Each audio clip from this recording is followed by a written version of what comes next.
From News 19, I'm meteorologist Daniel Bonds. It's been very busy so far during the 2023 Atlantic hurricane season. Obviously, yesterday pretty busy, and so far we've had 11 storms, 3 hurricanes, 2 major hurricanes. On average at this point in August, we'd expect 6 storms and 2 hurricanes and no major hurricanes as of yet. But here is the list. We do have a newest named storm out in the Atlantic. That is Jose, but here are all the tracks so far. Obviously, yesterday we were dealing with Hurricane Idalia. It's going to continue to move away from our area. Hurricane Franklin is going to continue to move away and weaken as it moves generally into some cooler waters, especially as we go into the weekend. But it is going to cause at least some impacts towards the East Coast and possibly South Carolina as well. High risk for dangerous surf, so you do want to heed the advice of local beach patrol. You're talking about potentially life-threatening rip currents along the South Carolina coast, and that may continue even into the Labor Day weekend. So if you are going to be traveling to the beach,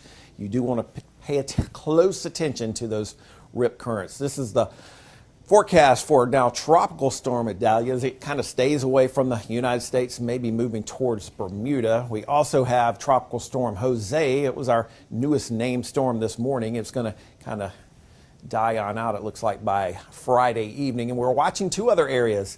This one off the west coast of Africa, the high chance of further development for that system. And then this one basically between Franklin and Jose, they give that area a low chance of further development. Did have a lot of rain, at least for parts of the Midlands yesterday. You notice northern half of the Midlands not nearly as much as the southern half. Orangeburg, about 4.5 inches of rain, over 6 inches of rain in Manning. There were some reports of even higher amounts, maybe even up to 10 inches for parts of the Midlands yesterday. We'll get some of those official totals probably later today, but the weather will cooperate today. Next several days is going to be pretty quiet. We'll have a little bit of a breezy day with those winds coming out of the north, anywhere from about, I'll say 10 to 15 miles per hour. Maybe a passing cloud or 2 tonight, a cloud or 2 tomorrow, but again, the weather is going to cooperate if you're doing anything outdoors over the next several days, including today. With these highs, we'll go upper 70s to low 80s as those clouds continue to decrease. And then for tonight, very pleasant weather with these temperatures dropping down into the low 60s.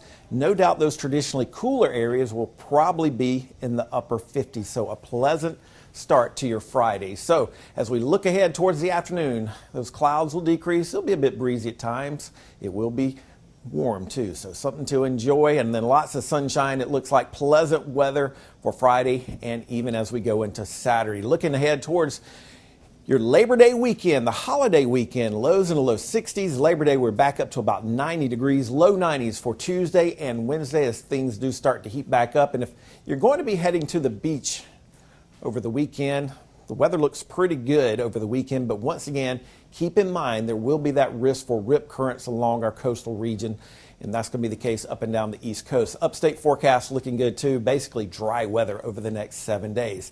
Things will start to heat back up. Here's our 8 to 14 day temperature outlook indicating warmer than normal conditions across the deep south, and that'll be September 7th through September 13th.